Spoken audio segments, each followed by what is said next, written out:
All right. Come on in. Hi, everyone. I'm San Francisco Mayor London Breed, and we are standing right across the street from 730 Stanton, which will be 160 affordable units.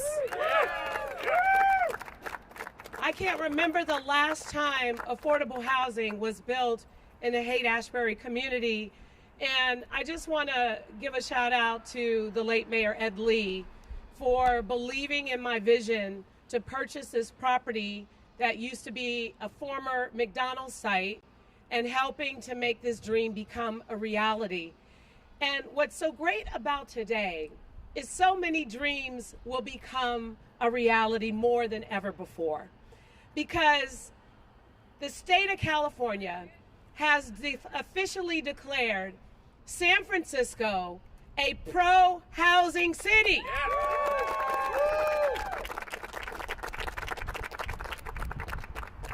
And I know folks are wondering, well, what does that mean? It means a lot. It means more money. It means more housing. It means more jobs. It means more opportunity. It means all of the above.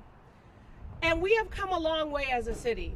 Some of you might remember back in 2021 when the Board of Supervisors rejected almost 500 units of housing on an empty parking lot in Stevenson Street. It set us back considerably. And the great news about today, with some of the changes we've made, even when we tried to go to the ballot and we weren't able to get some of those policies passed, we are currently on the road to what I believe will be a housing boom all over San Francisco.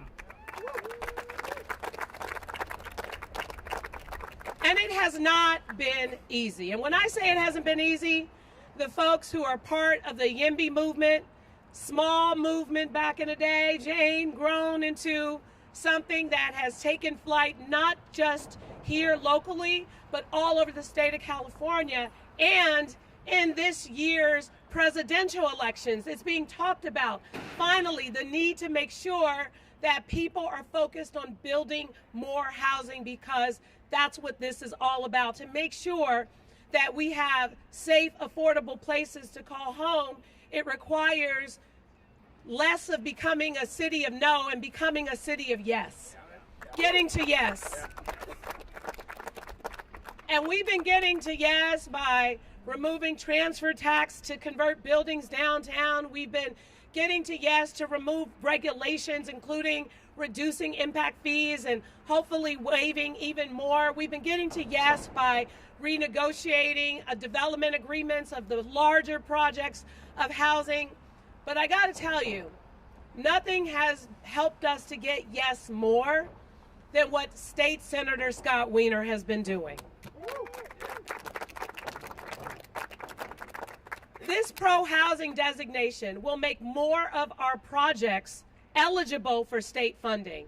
And in fact, the project behind me is not a part of any state funding, but nevertheless, with this kind of designation, we'll be more eligible for not just state funding for housing, but for transit and other resources. It gives us more points so that we can have a real competitive edge in comparison to other cities all over the state of California. And how we got here has been a remarkable journey. It has been a hard journey, and oftentimes one that has been a lonely journey. When we have tried to push pro-housing legislation through the Board of Supervisors in the past, it has constantly been met with opposition. Not anymore. Locally, this city cannot obstruct housing opportunities. And the reason why we got there was the hard work of, as I said, people like Senator Scott Wiener, the Carpenters Union, and their advocacy, and so many other state legislators, where we are finally at a place where there will be no more obstruction and housing will be as of right. Before I turn it over to our next speaker, let me just give you an example, because I need you to understand how significant this is. There's an affordable 100% family affordable housing development with, I think, about 100 or so units on Mission between 7th and 8th that from the time we identified the lot to the time we moved in the first family, it took 10 years. And here's the problem. That has been too common, too often, taking a decade to get even affordable housing or housing of any kind built in this city, and the expense of it is really pretty awful. Not anymore. Thanks to laws like SB 423 and all the advocacy, more recently in the Mission, on Mission and Cesar Chavez, from the time we identified a lot, thanks to SB 35, to the time we broke ground on that property, a little bit over 1 year. Those 146 seniors will not be waiting a decade to move into new housing. This is a game changer. This is how we get serious about housing. This is how we build housing in every neighborhood all over the city without obstruction. And as a pro-housing city for the state of California, we will have more resources to leverage to get the job done.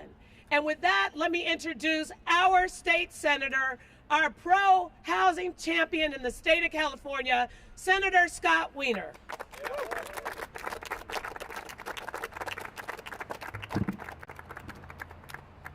Thank you, Madam Mayor, and I really want to just thank the Mayor for her just really deep partnership with us in terms of moving San Francisco in a positive direction on housing.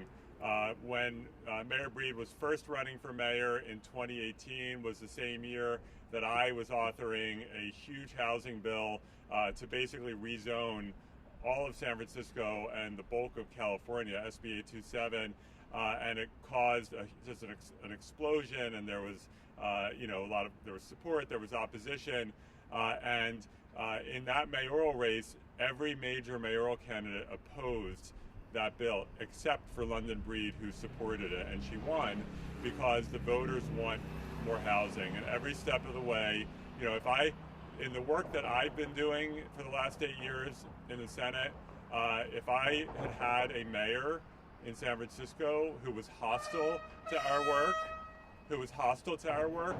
that would have made our work in Sacramento a lot harder. And I cannot overemphasize the importance to our state level work of having mayors like London Breed who have been on board every step of the way. So thank you, Madam Mayor. Yeah.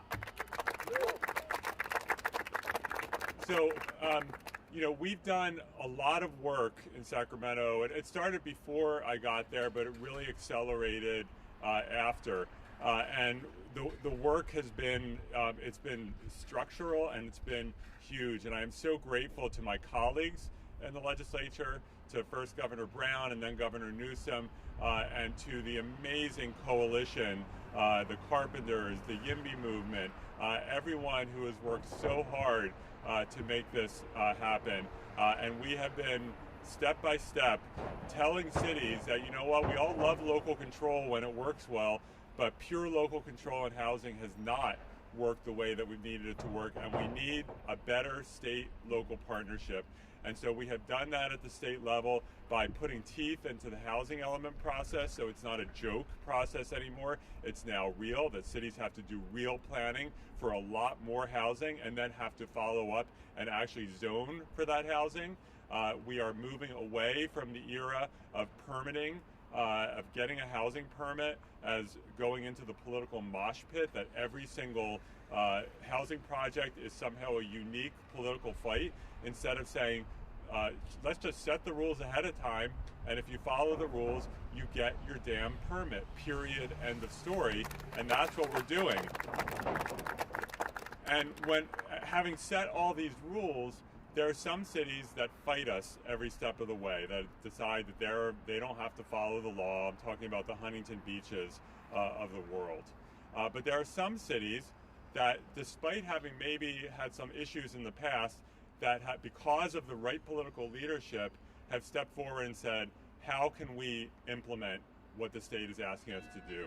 And San Francisco, despite a long history of housing problems in this city and a long history of City Hall not always being very hospitable to housing, this city has pivoted. And because of the leadership of Mayor Breed, because of the leadership of Supervisor Melgar, because of the leadership of Supervisor Mandelman, of the board, and various members of the Board of Supervisors, I am so proud of what San Francisco has done in passing a strong housing element, in removing local obstacles to housing, in accelerating the permitting process, in doing the rezoning that we need to do, as controversial as that might be. And this new designation, which we created to reward cities that are doing the right thing. That's what the pro-housing designation is. It's to reward cities that are stepping up and doing the right thing. Not that many cities have received this designation. San Francisco has now received it, and I'm very proud of this city. So thank you, everyone who made this possible. And with that, I would like to bring someone up who really has stepped up in a big way on housing. Supervisor Melgar really worked with the mayor and helped lead the way on the legislation to remove some of the obstacles that local housing approvals face. So with that, Supervisor Myrna Melgar. Thank you. I'm Supervisor Myrna Melgar. I'm the supervisor for District 7 on the west side, where we have entitled thousands of new units of housing, much of it affordable. And I'm so happy to be here with my mayor, London Breed, the mayor who has done the most for both housing development on the website and affordable housing for the first time in decades. The west side is a pro-housing area of San Francisco, and I'm so proud of it. To be here too with Senator Wiener, who has single-handedly transformed our the possibilities for our urban landscape, to the housing for the next generation, but also to make sure that what we leave for the next generation, our city, can be sustainable, can be affordable, can make room for folks who need to downsize and folks who are just starting out in homeownership opportunities, raising a family. This is a wonderful place to be. What's behind me is the future of San Francisco, places that are connected to transit, where things are affordable, where families can thrive and send their kids to public school. We can do this together, and on the west side of San Francisco, we will do it. I am so glad that our mayor is leading the way with our upzoning proposals, and that we will work in partnership to make sure that neighborhoods are whole, that they are thriving, and that we are creating new housing. Being partners with the state with its pro-housing designation is fantastic. It means that the partnerships and the goals that we're all trying to achieve together will be met. And I am fully confident that on the Board of Supervisors, we will have the votes, Madam Mayor, to make sure that the next step of our history in San Francisco makes way for the new generation. Thank you for being here, for paying attention to all the things that we're doing, for this wonderful building behind me. And with that, I am going to bring up one of our strongest partners, somebody who had the bravery to go into the west side and to brave, sometimes the doubts that new things bring with them, but we have to do because we have a responsibility to. Katie Lamont from TNDC.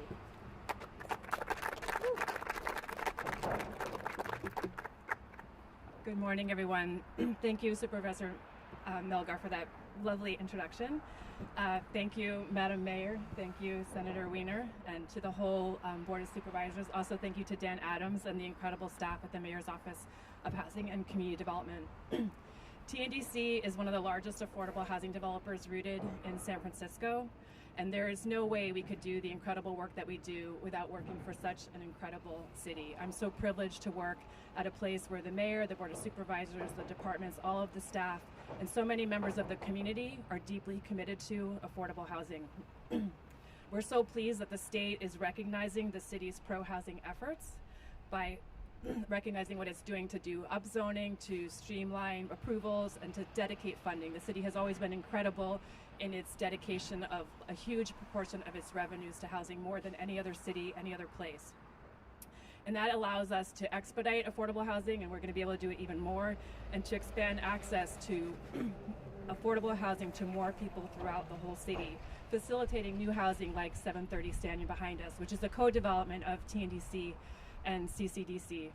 And I just want to really, really emphasize how important it is to have the support of elected leaders at the city and the state level supporting moves into new parts of the city. This would not have been possible 10 years ago, and is only possible because of the leadership of folks like Senator Wiener, who put forward bills that think about all the things, all the different ways that someone might poke a hole in the streamlined approval that he crafted with the input of so many others, so that we are actually able to use this tool.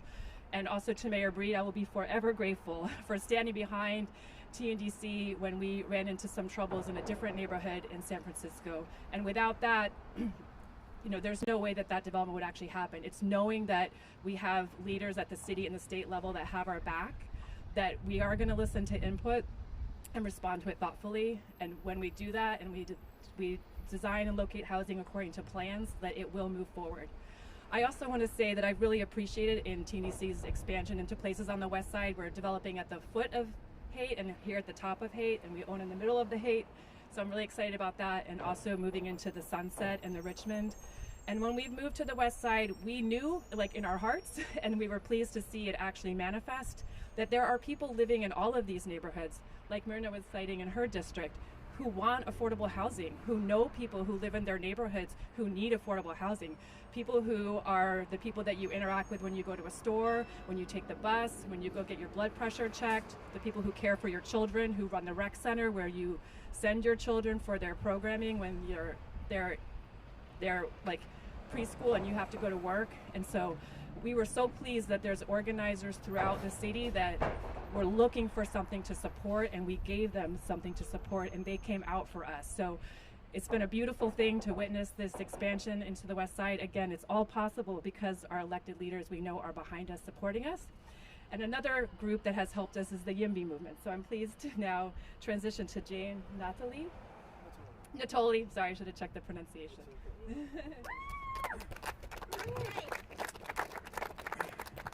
Good morning, everybody.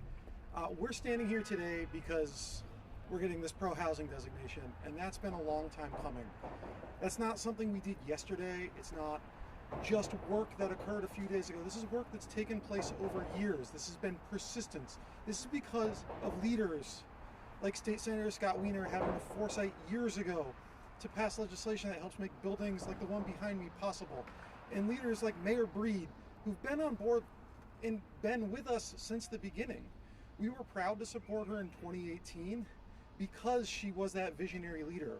As the YIMBY movement has grown, we've seen more and more wins.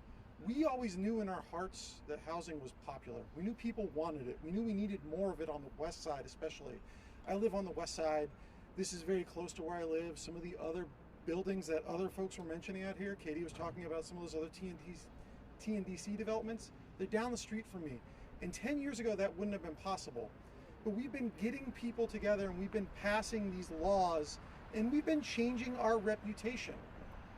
People want to keep saying San Francisco isn't really very pro-housing, and yet we keep seeing more and more affordable housing going up. We see more proposals to build more housing throughout all of San Francisco than we would have thought possible even 5 years ago. This is a different city. We've changed that reputation because of the hard work, because of the persistence. That's what we've done, right? Mayor Breed hasn't faltered in that. And even in a tougher environment where the Board of Supervisors wasn't necessarily always with her, she was still there. And now we have a board that's more willing to work. We have leaders like Supervisor Melgar and Supervisor Mandelman who are actually going to take that mantle and try and do more. Right? This is because we have put together a movement of everyday San Franciscans who are saying yes to housing. And we know that we will benefit from it. We know that our neighbors and our friends need these kinds of opportunities, and that we don't get that if we don't lead San Francisco into the future. We don't lead San Francisco into the future by saying no to housing over and over. We don't lead San Francisco into the future by pricing out our neighbors and friends. We lead San Francisco into the future by building homes so people can stay in their communities, stay rooted in them. So newcomers, not so new anymore, but I moved here like many other people, and I want to continue to put down my roots here. That's something that we allow when we're doing this work. The pro-housing designation is just another piece of this puzzle, right? We've been putting it all together, and we wouldn't have put this piece in place if we hadn't done so much other work. If we hadn't had bills like SB 35 and SB 423 at the state level, if we hadn't strengthened our housing element process, if we hadn't had leaders that actually passed a compliant housing element, all these things have led to today. And this is just the next step, right? We're not done. This is the beginning of doing that work. We're going to keep building. This pro-housing designation is going to allow us to do more. And yeah, it's not going to solve all of our problems, but as Senator Wiener likes to say, and I've heard him say this before, right? It took us a long time to get into this housing shortage. We're not going to solve that with one bill or one piece of legislation, but each piece keeps connecting up. Each piece that we push as a movement, that we send our people out there to go support, that Mayor Breed signs, or that Scott gets through the state capitol, right? That's what this movement is all about. I'm looking forward to the day that I don't actually have to attend any more hearings, because we've just made that as of right? I got a lot of other things I could be doing. And we're getting to that point. We're starting to see that. If you look at what's been coming recently, we have a lot of informational hearings at planning because of the work we've done. And that means housing's getting built. That means we're not creating veto points. So I really want to thank all of the leaders who are doing that work. Like I said, Mayor Breed has been pushing that for a long time. And in 2018, it didn't seem like it was the popular thing. Now everyone wants to talk about how pro-housing they are and how much work they've done. But some of them have been doing it for a while. And we all know that, right? And we have Senator Wiener who's been doing that. And again, it wasn't necessarily very popular in 2017. And now we see legislators up and down the state who want to have that mantle, right? We have leaders like Supervisor Melgar who are really, really taking the reins on our housing element process at the board level. And people want to be like, they're not really doing anything. I assure you, we're there, we're talking behind the scenes, a lot of work is going on. And if San Franciscans aren't noticing and aren't fighting about it, and it's just easier to find a place to live, that means the work's successful. And that's what we're starting to move towards. So I really appreciate the work that everyone else has done and all of the activists that have been alongside me since day one. I've been doing this a while, and the tenor, the conversation around housing has changed. We do that work together. We support strong leaders who will do this. We get great laws passed, and we build a movement. That's what the YIMBY movement's been all about. We don't just do it here, we do it nationally, but this is home. This is where we started, and this is spiritually and psychically such an important place to be a pro-housing place. So I'm really honored that we got this designation today, and I can't wait to do more of this work. Thank you for your time today. With that, I will... All right, I'll turn it back over to Mayor Breed. I just want to thank a couple of people who are here who, as I said, are a really important part of why San Francisco has been able to get this pro-housing designation. As you heard from many of the speakers, but there's also a number of organizations, including the Northern California Carpenters. I want to thank the Housing Action Coalition, and Corey is joining us here today. I want to thank the folks from Mission Housing. Thank you, Sam Moss, for your work. I want to thank all the transit rider folks who are here somewhere, because this pro-housing designation also gives us a leg up with transit dollars that could be invested, because it all goes together. Our transportation network and infrastructure, as well as building more housing, it all goes together. I want to thank a lot of our housing team with the City and County of San Francisco, including Planning Director Rich Hillis, the Mayor's Office of Housing, Dan Adams, and thank you so much to our housing expediter, who's probably very happy about all this stuff, Judson True. All right. Oh, thank you, Lisa. Lisa is in charge of all the policy and working to get everything done with the state and local laws, and there's a bunch of other folks who are not joining us here today, but they play an important role. It takes a village, and what's great is the momentum from this village that is finally getting us to a place where housing will be built all over San Francisco, which will create some significant opportunities for people of different layers of income to be able to afford to live here and thrive here. Thank you all so much.